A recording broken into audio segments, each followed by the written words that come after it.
Welcome to the third and final. Hi. So I think the first thing that I wanted to start off with is to give you a sense of the history and the contemporary position of this idea of right to know. It comes from the UN Declaration on the Rights of Indigenous People, which was formed in 2007 out of the process that we talked about before, the Permanent Forum on Indigenous issues. And the idea of right to know and the recognition of right to know is a fundamental of that Declaration of Rights. The right to access government archives, collected material, and the colonial archive that we talked about is really, really essential in understanding how and why a collection is meaningful to a community. And so right to know has a lot of proponents who see this as a way to not only have access to records that they hadn't had access to before, but to be able to get an opportunity to respond to them. So what does this have to do with ceremony, which I've promised to talk about? Everything. Who has the right to know that information? Who has the right to access that information? Is not just about making that available to Indigenous people. It's also ensuring that it's not just randomly available to everyone. We have secret, sacred material, which I won't be talking about here at all, and that I would caution you to even research. I think it's very important to understand what that material might be, and that there is not only this issue of right to know, right to access, or even right to reply, there is also a broader concern about the right to disseminate that material, to analyze it and to make sense of it through your own lens. So to consider this is to consider that when we talk about ceremony in Indigenous contexts, if I were here to do a 2-hour lecture on Aboriginal ceremony, it would be nonsense. If I was to talk about Indigenous ceremony, it would be more nonsense. There are hundreds and hundreds and globally thousands of Indigenous communities that all approach ceremony differently. But there are no communities in the world that don't have ceremony as a part of them. When we look at markers of ethnicity, for instance, if we look at something like Smith's markers of ethnicity, Anthony Smith's work on identifying what constitutes a cultural group, part of what we see is we see this idea of a shared history, a shared language. We see this idea of shared ceremony, shared practice. This idea that we share is often what contains. But how much do others have a right to be able to access that? How much do you have a right to be able to access my experience of it? Museums are interesting spaces, and it's why I've centered a lot of this discussion on that rather than on the notion of the site of a grave, because that's often how we come to know. It's often how we come to understand and frame. There was an exhibition in the National Museum of the American Indian. Actually, it was an exhibition that was held across a number of museum sites, but when it was held at the NMAI some years ago by the artist James Luna, I mentioned this particular work earlier, it was remarkable. People would come in, they would see a body in a glass case, and their response was, this is the 2000s, their response was to be horrified. How can this body, seemingly mummified body, be made available? An Indigenous person to North America, clearly somebody who hadn't died very long ago. They looked pristine, how could this be? People would walk into the exhibition and express concern, horror, actually. Other people would walk in and be really fascinated. And then James moved because it was him in the box. He wasn't dead. He's just very good at staying still as a performance artist. But this notion also of what his body could reveal. He had scars on his body and showed parts of his body that people wouldn't otherwise see. And people commented. He heard them because he was in glass case, but he could hear them. And they would be talking about his body as though it were an object. This relationship between the viewer and the object, the person as object, is really intriguing and horrific, right? So a little about what we mean when we talk about everything from right to know to right to reply, right of reply, to access to the right to respond back, the right to James Luna being able to go into this space and go, you thought you were seeing this, but this is what you're seeing, is all wrapped up in the same set of ideas. And it's these ideas around how we understand the site of revealing, in this case, the museum, but the site of unveiling, the site of disclosure. So oftentimes the way that you or I encounter this is actually through reading something. Maybe it's on social media, maybe it's in a book, but we come across it and we make sense of it in our own way of thinking. The making sense of it is a lot of the work that I do, and it comes back to how we regard everything from the body to ceremony. So one of the things that I focus on, as I mentioned right in that first video, is that I focus on gender. And one of the reasons that I focus on gender is not just because I'm particularly interested in gender as a gender studies scholar who's also an Indigenous studies scholar, but because I'm interested in how the museum space, or even the site of excavation, seeks to make sense, make contemporary non-Indigenous sense of historical Indigenous renderings. So I've got some examples to show, and I've chosen very deliberately, as I frequently do, that rather than show examples of how a contemporary non-Indigenous curator misinterprets or makes a reductive, remember we talked about making reductive, makes a reductive claim against an object or person from the historical past, I'm going to talk about Europe. So I'm going to take a European curator and talk about how they talk about European history and how they do some of the same things. Instead of it being a couple of 100 years ago, the difference is that it's, in fact, in this case, I'm looking at Ice Age art, and specifically I'm looking at the Ice Age art work that was in the Arrival of the Modern Mind exhibition. And so I've written about this extensively. You can find that work and I'll link it below. Jill Cook, who is a wonderful curator and is one of many who has written about these Ice Age art objects, and I've put up a few of them. There's two that are very well known there. One is Venus of Willendorf, and the other is Lion Man. There is some contestation, contemporary contestation around Lion Man that I'll explain a little bit more of, but there is frequently Ice Age art, and in this wonderful exhibition, it's beautifully done by Jill, there is, Jill Cook does an amazing job of painting a contemporary story of the historical past to try and show that humans up to 40,000 years ago, at least, that's this record, that's the Ice Age art record, were creating objects that required an imagination. They weren't just utilitarian, they did other work. And so what we have with Jill's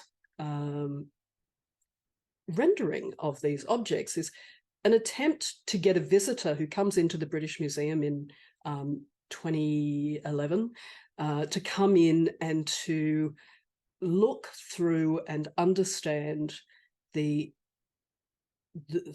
ideas and mind of the maker, and to regard that they have shared expressions and feelings that we have to us now in our contemporary world. So when we look at, as an example, the Lion Man here, we see this text that reads, "The Lion Man is a masterpiece, 40,000 years old. It has the head of a cave lion with a partly human body. He stands upright, perhaps on tiptoes. His gaze, like his stance, is powerful and directed at the viewer. The details of his face show he is attentive, he is watching, and he is listening. He is powerful, mysterious, and from a world beyond ordinary nature. He is the the oldest known representation of a being that does not exist in physical form, but symbolizes ideas about the supernatural." Fantastic. He, his, him. Why? Why? How? How do we know that he was a he? I mean, even if we're talking about simply the body, simply the sex organs, we have no real sense of this, because there is a claim that that is a pubis bone, a pubic bone. There is a claim that that this is maybe not a European lion, that this is, there are a number of claims that say maybe this is female. And I'm intrigued about that. But I'm more intrigued about the way that gendered terms are used, not the way that the sexing might be confusing. So I go to Venus of Willendorf. The Willendorf figurine is often framed as a maternal figure, even though actually a lot of how we know Willendorf figurine is through the retelling in a contemporary context. We don't have any way of knowing whether people saw this as a maternal figure. When I look at the figure, I think the figure looks like me. You know, I'm not pregnant. We know that it's a figure where there is perspective looking down. This is widely agreed on. Or do we know? You know, maybe it is a maternal figure. Maybe it's a pregnant figure is another way to frame that. Maternal suggests that the only people who become pregnant are women. And I've just said this character, this figure looks like me. Now, I'm not a woman, but it looks like me, and I'm not a woman. Cook, like many people, are making contemporary decisions about gender. Lion Man, he, him, his, and reinforcing it and reinforcing it and reinforcing it for a contemporary audience. In that contemporary audience, we have people who challenge the colonial project of gender, who challenge those ideas of the boundaries. Where are they represented? This is not a story of the past at all. This is a story of a contemporary understanding of a figure that was dug up. It's not something that can have a broader context. It's something that can have a potted context, sure, but there are not truths to be held in these figures beyond our own interpretation of them. So why wouldn't we interpret complex gender? And the reason is that we imagine the past is both less complex and not as clever as us. So we can imagine that the conversations that we have now are too rich for them to have. And unfortunately, this rendering of Ice Age art and people who lived in the Ice Age is frequently the rendering that non-Indigenous people have of Indigenous people from pre-invasion to contemporary times. This idea that we're somehow simpler, that everything is somehow less complex. And sure, there's difference, but the difference is stark. And if it's not stark, it's not interesting. So I draw you again to this idea that maybe part of what we need to do is to consider how much we not only have a right to know or a right to reply ourselves when we're looking at objects, whether they're from our culture or from someone else's, and whether we actually can seek to understand that at its site. What we can understand is contemporary renderings, and we can provide multiple interpretations. But making the past reductive is always a mistake. Why it's important to have a right of reply for Indigenous communities on both objects and also other material that's held in archives is, quite frankly, because we have more than the right to reply. We have something to reply with that will make it more complex. We're not out to try and show how simple we are.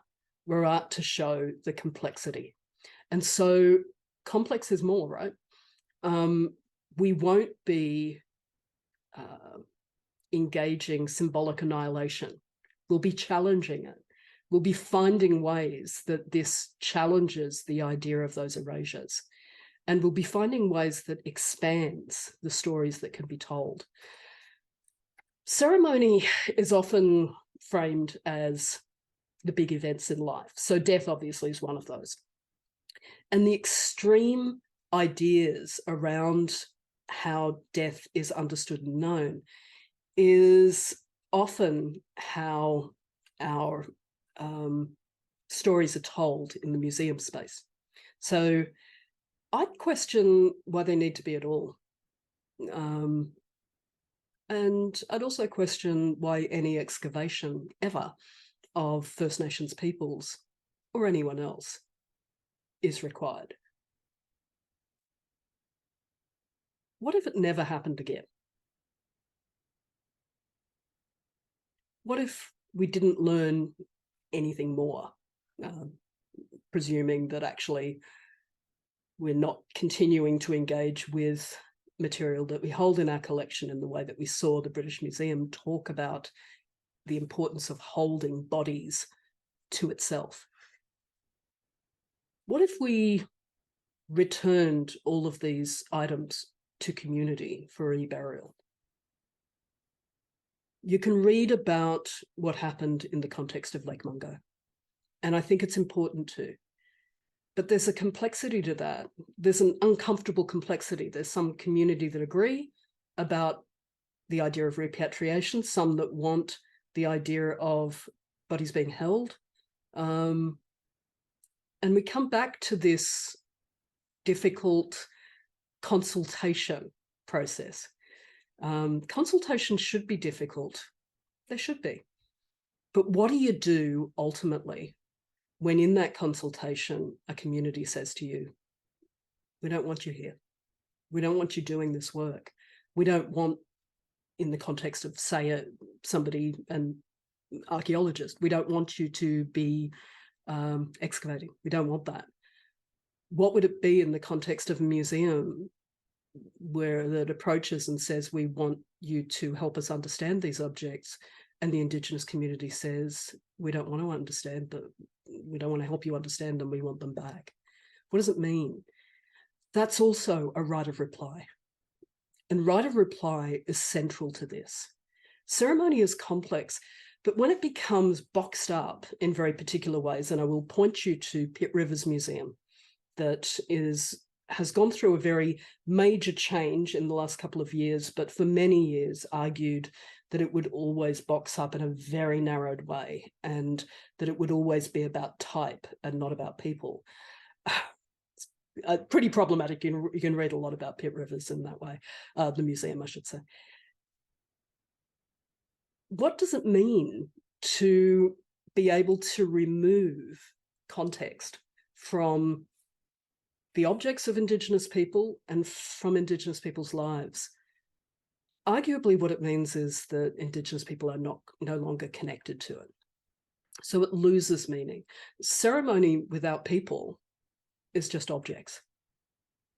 So what does it take for there to be a fuller story attached to this? And story and the idea of narrative is, frankly, where I'll leave you with this.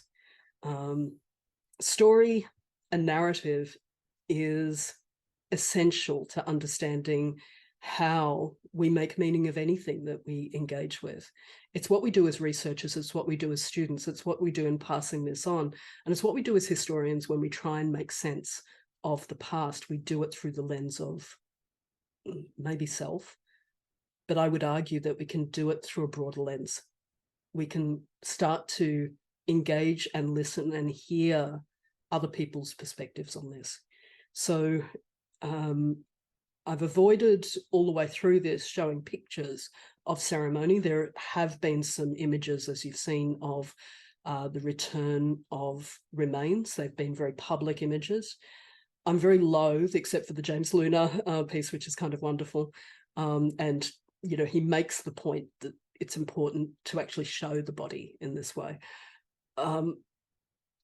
He was very concerned about the idea that people would be confused about this, but he was also interested in how people are confused about this. And so we have to understand who we'd be when we're walking in on James Luna in that glass box. Are we the person who's fascinated? Are we the person who's horrified? What kind of person are we? And I don't even want to leave with a moral judgment on that. I think there is a complexity to how we engage and understand.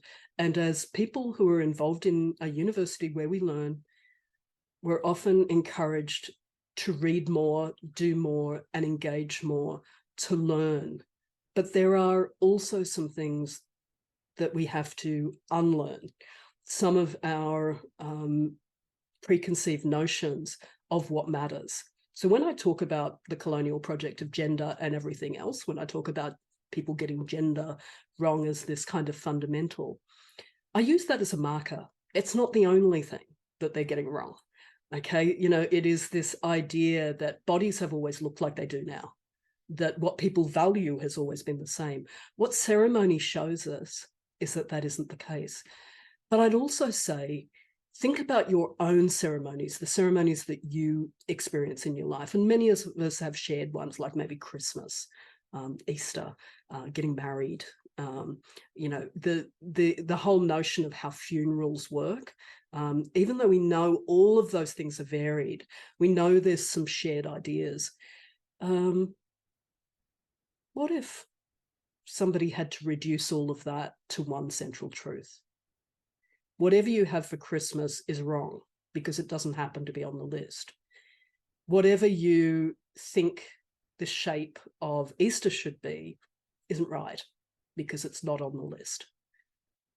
However you think you should get married is absolutely wrong because it can only be one way. And this is what typically happens when people are talking about Indigenous communities and Indigenous cultures, and we have to move past it.